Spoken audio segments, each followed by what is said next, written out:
question and answer series for expecting, new, and veteran parents. I hope you've been enjoying it.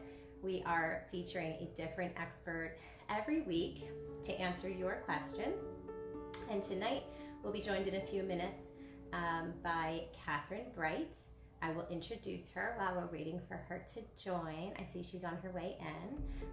Kathrine is a postpartum personal fitness and nutrition trainer. She's also the owner of KatFit Studios. She's a proud survivor of postpartum PTSD. She's a mom to 2 young boys. Not to mention, she's an ultra marathon runner, which is pretty cool. And she's on a mission to educate and empower women to gain strength through motherhood by providing tools to redefine our relationship with our body and our worth. I just love that. Here she comes. And help us retrain our core so that we can meet the demands of motherhood. That is a lovely mission statement. And here she comes. Hi, Kathrine. Can you hear me? How are you? Good. How are you? Now I can. Okay, sorry. Good. Adjusting the camera. I think I hit a button. No problem at all. Thanks for joining us. Yeah, absolutely. Thank you for having me on. Sure. So I was just introducing you, and I just wanted to add that you've been in the field of exercise for 2 decades. As a trainer and a coach, you train women of all ages, but you specialize in during and after pregnancy. Anything you want to add to that or tell us about yourself before we get some questions from our audience? Sure, absolutely.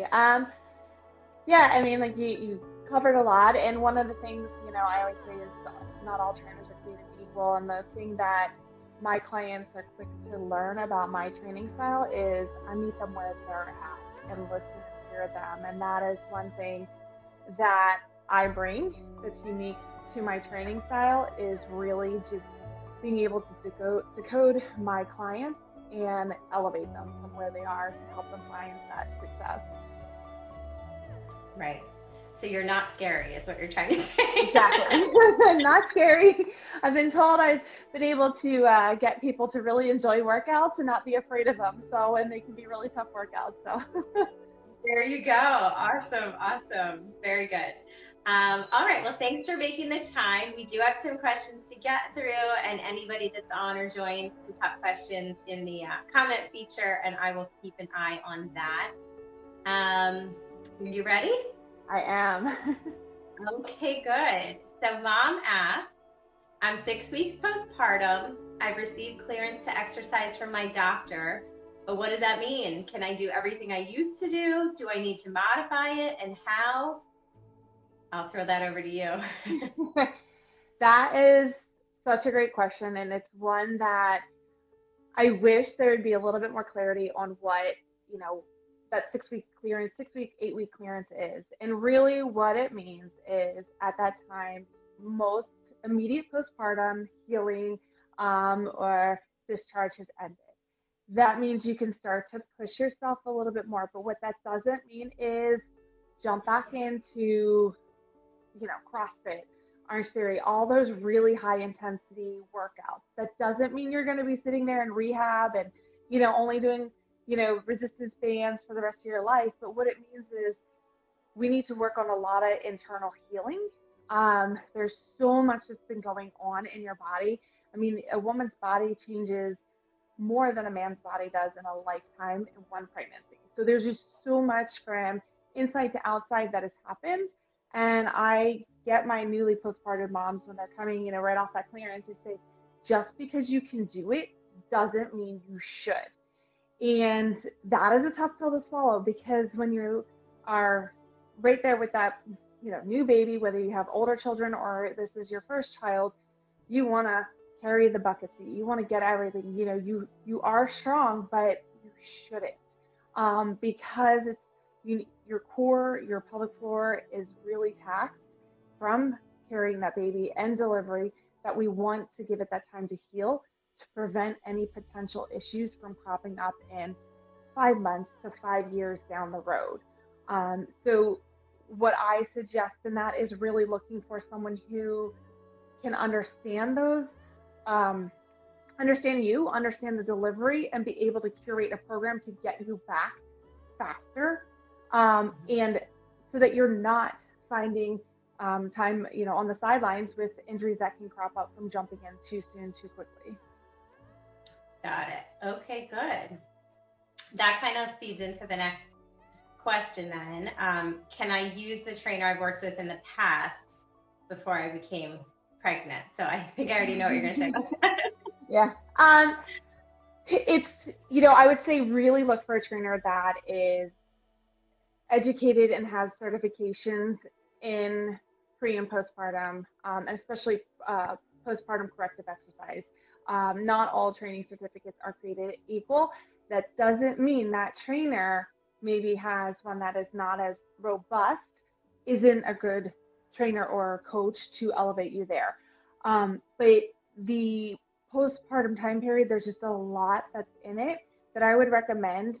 Go see a pelvic floor physiotherapist first if you want to stick with that trainer, so you're getting that more bespoke piece with your training, and that your trainer is open to speaking with your pelvic floor physiotherapist, or kind of putting that one trainer on hold. Everyone has that one trainer that they really enjoy, or classes or whatnot.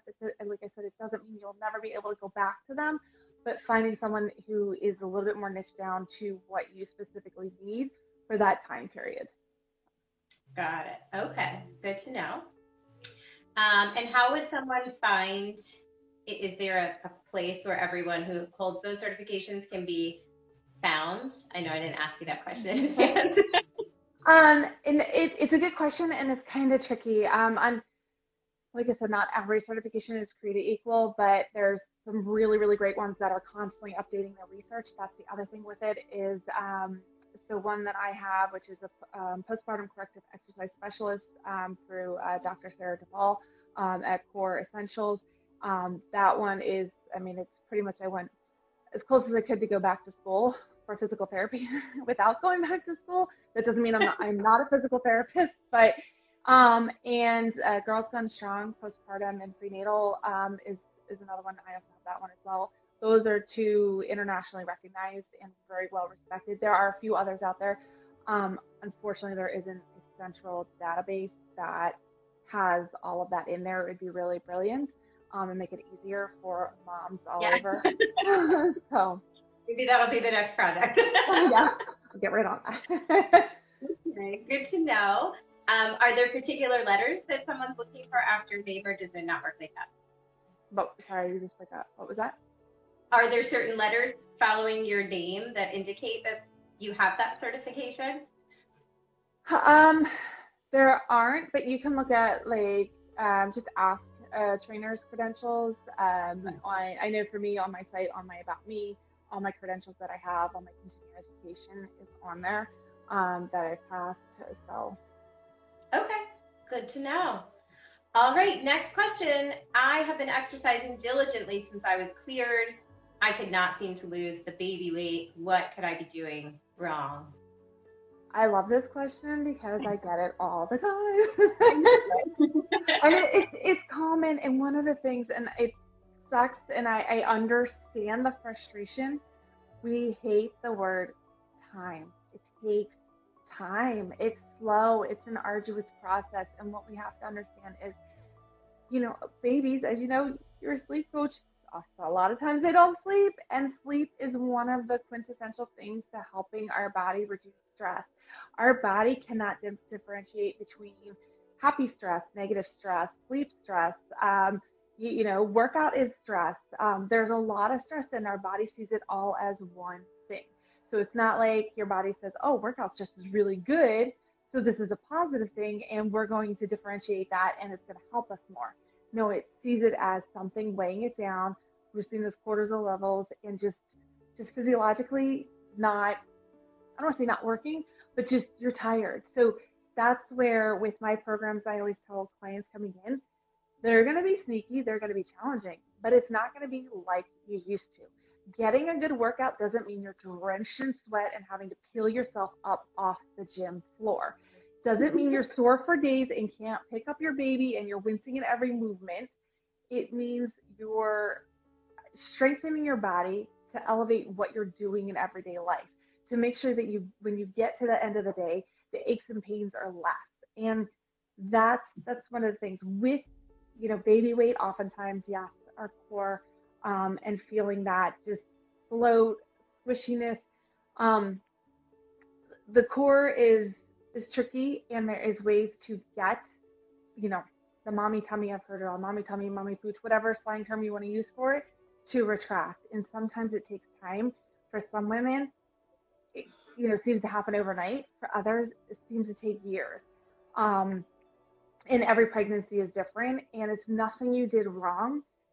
Sometimes it just takes time and working at different ways to get that core to function, and to remember, for the mind to connect to it, so that those muscles are being utilized and, if you will, snapping back and contracting.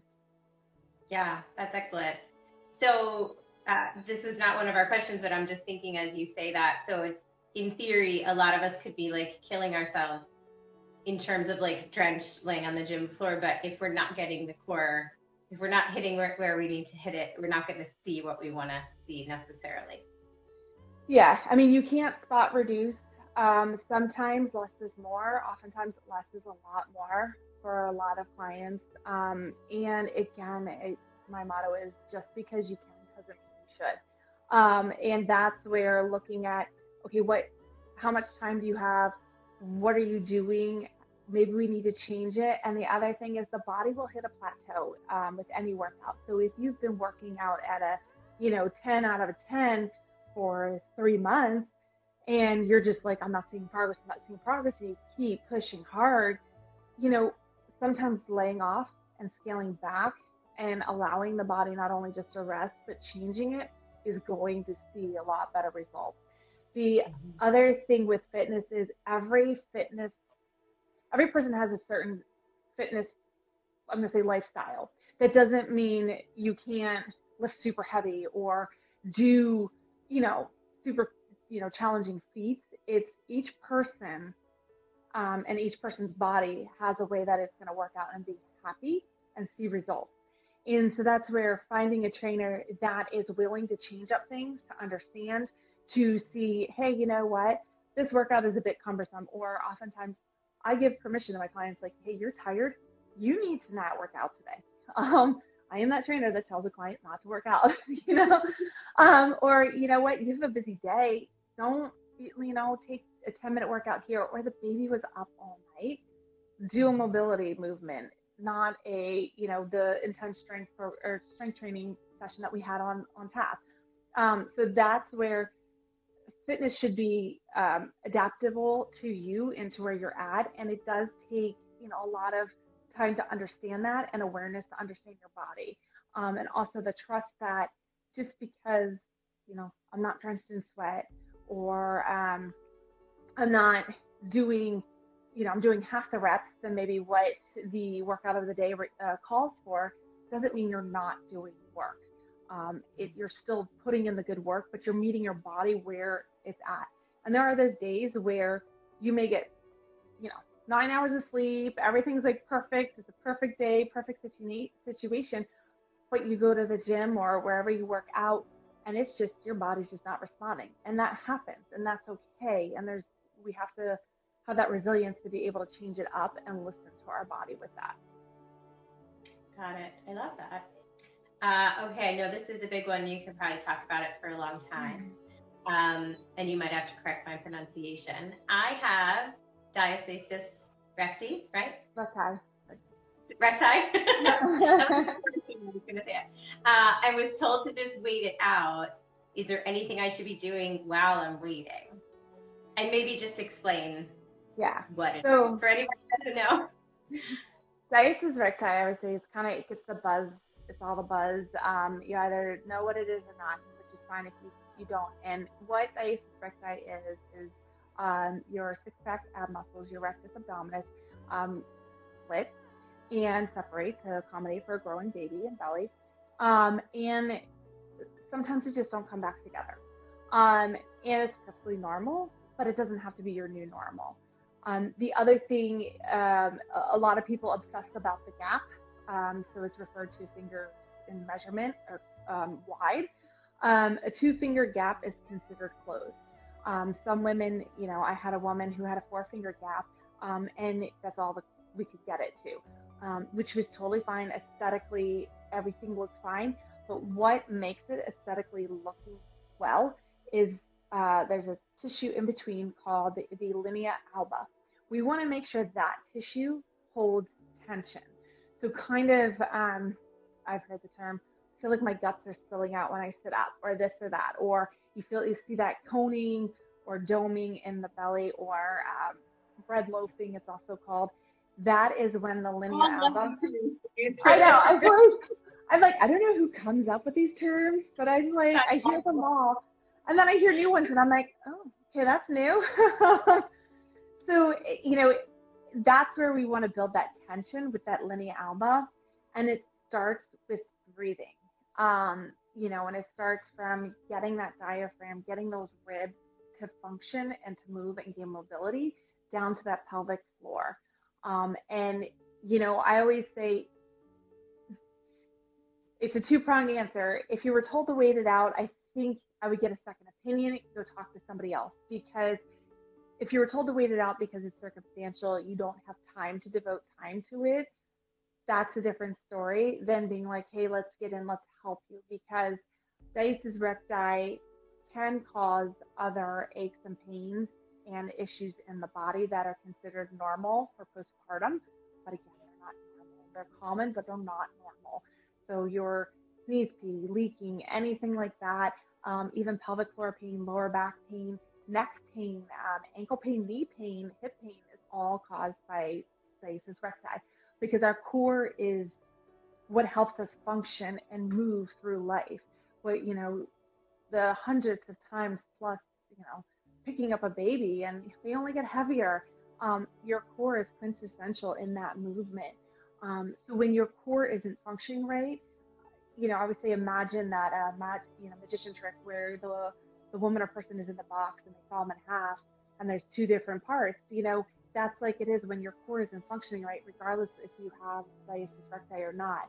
And that's where, for clients who are in that 6 to 8 week postpartum, we focus a lot on getting that core function in there, reconnecting that mind to what is that core doing, because it's been 38 plus weeks of disruption to create a human life, and now we need to get everything to go back to find that what's called kinetic chain reaction for it to go back into sync.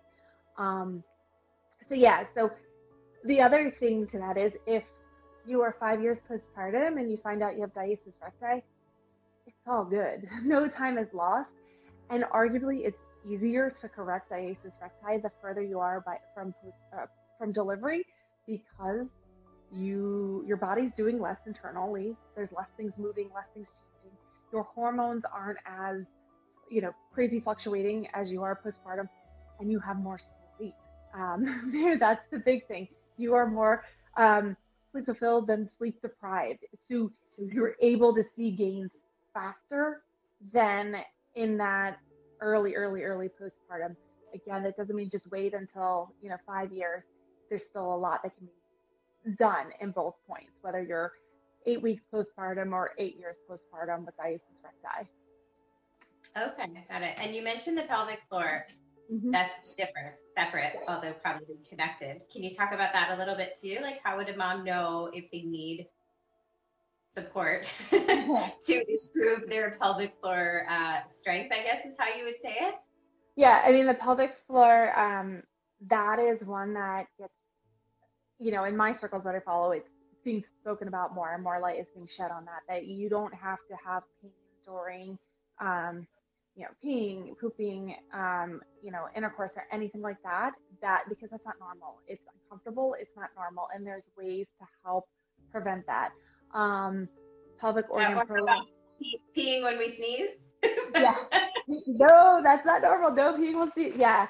Like, all of that is just not, it's not normal, and it's not your, not your burden for choosing to have a child. That is just not what our life is meant postpartum. So that's where it's Pelvic organ prolapse is where the organs, basically, if you will, your guts from your underside are kind of bulging and causing either and that can be corrected. Oftentimes, we're not taught in OBs, even though they're fantastic, OBGYNs are fantastic, they're not trained to treat this. And that's where a pelvic floor physiotherapist will really help with this. They'll be able to narrow down and understand.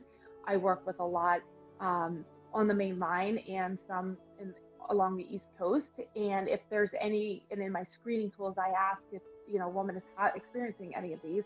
And I will say, I want you to go see a pelvic floor physiotherapist first and then come to me.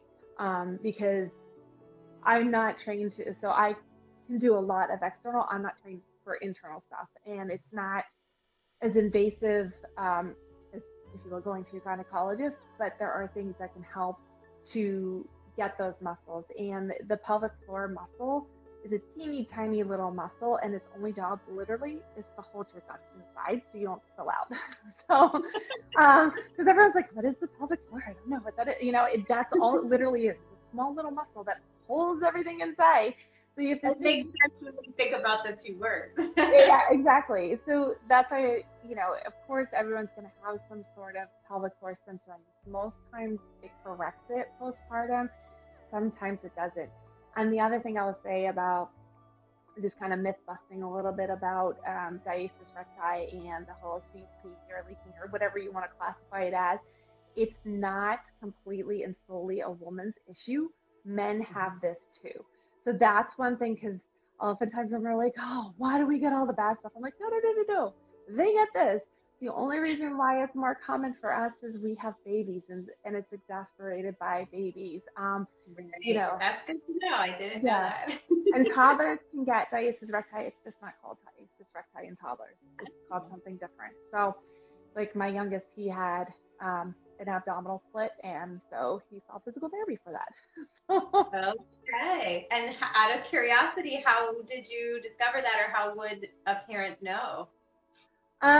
So he was a preemie, and he was in early intervention starting at a year, and so he had delayed speech and core issues, and he was delayed with movement. So just kind of, I saw it and I was like, wait a minute, he's coning. And I asked the physical therapist that was working with him, and she took a look at it. She was like, oh, he is. And started working abdominal stuff with him. Obviously, for a 1-year-old, that's totally different than an adult. And so the way you can look at it, there's sometimes, again, coning. So the abs come together and kind of bridge up. Let's see, kind of position with the camera, bridge up. Some children who are delayed in speech may have core issues where they're, I forget what the term, because it's not my area of expertise, but sometimes I'm like, that's all right.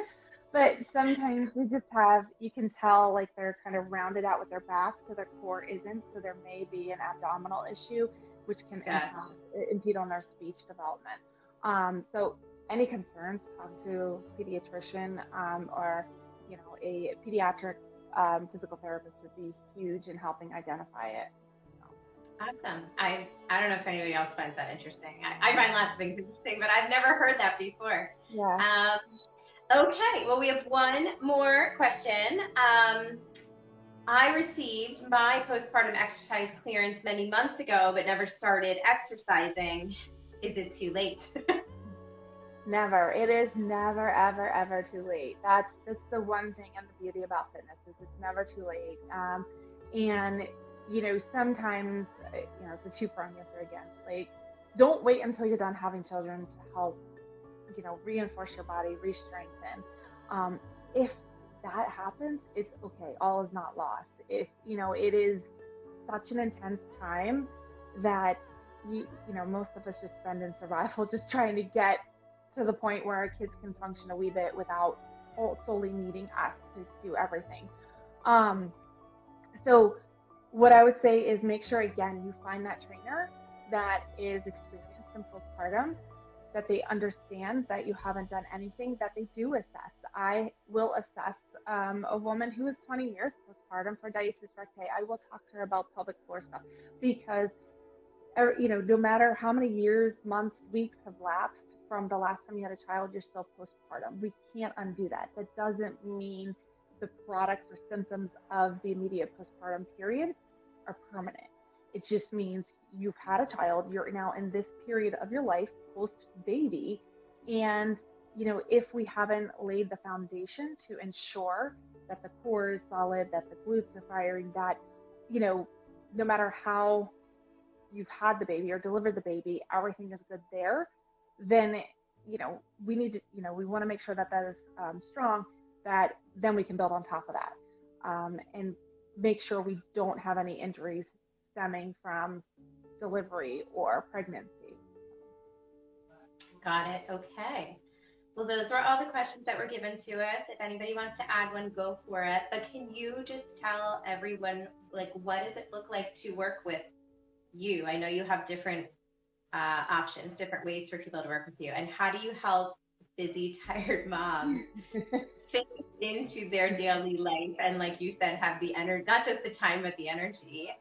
So speak to that a little bit. Yeah, absolutely. So excuse me, one of the things, I'll kind of start I really work on creating programs for individual people. Everyone's life circumstances are different. No, stay-at-home moms are the same. No working moms, whatever your lifestyle is, it is not the same. So that's where I take the individual in mind and really make sure that the plan I write for them will fit into their lifestyle. So for instance, I would never give a new mom a plan that's going to require them to work out for, 6 to 10 hours a week. That is not going to set them up for success. I start slow with my clients. It's not because they can't handle it. It's when you're creating any sort of lifestyle change or reincorporating your fitness back into your lifestyle after a major life change, which having a baby is a major life change, that we want to make sure you're set up for success. So in addition to that, with my workouts and the way it's created, because the way to master a fitness lifestyle is to have that resiliency, that have that adaptability, not only from day to day, but week to week, I set it up so that they can understand the time breakdown. If they only have 10 minutes, boom, do this, and you're going to hit what you need, and it's going to help you work towards your goal. If you have 20 minutes, this is what I want you to focus on, 30 minutes here. And my clients know they can always get in touch with me. I'm, in theory, available 24/7, but I do sleep. So my clients do joke, they're like, wow, you responded to me at 4 a.m. And I'm like, stop running. But don't respond. I don't respond after 8 p.m. I'm asleep, except now.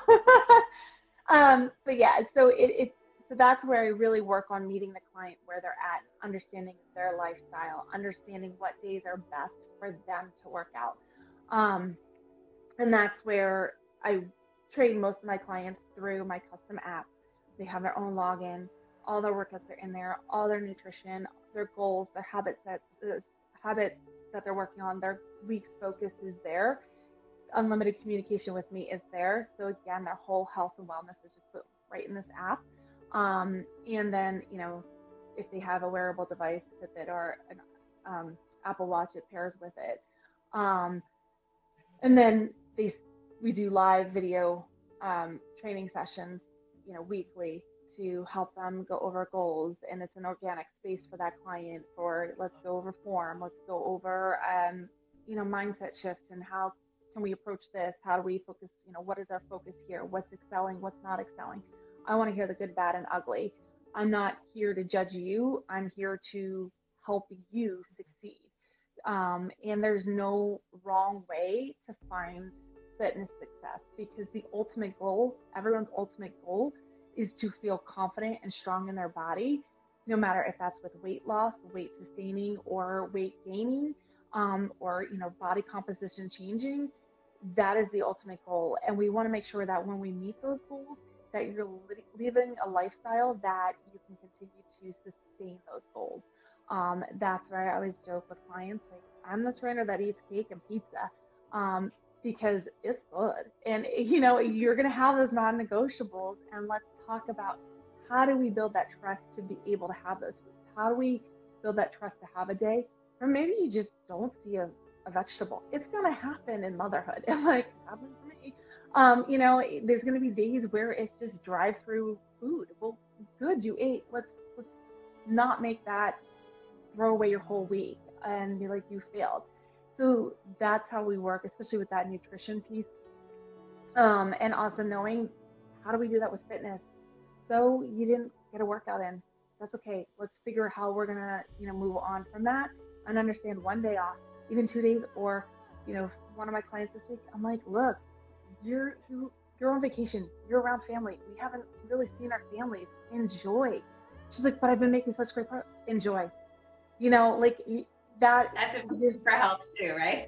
Exactly. It's like you need to enjoy your family. And I know you're going to be moving. You're going to be doing certain things. And so we broke it down as to how she can still find that peace with the workout and still enjoy. So that's where, like I said in the beginning, I meet my clients, I work with them, I hear what they're saying and give them the permission that oftentimes we feel we can't have for fitness success. And that's getting away from that all or nothing principle, getting away from that only finding or thinking perfection is the only way to find that. But yeah, so I do work with a couple clients in person. I am taking a couple more, but primarily I see everyone virtually through my app. There's right now, I did offer groups, but they're in the process of being rebooted, which I'll relaunch them in the fall.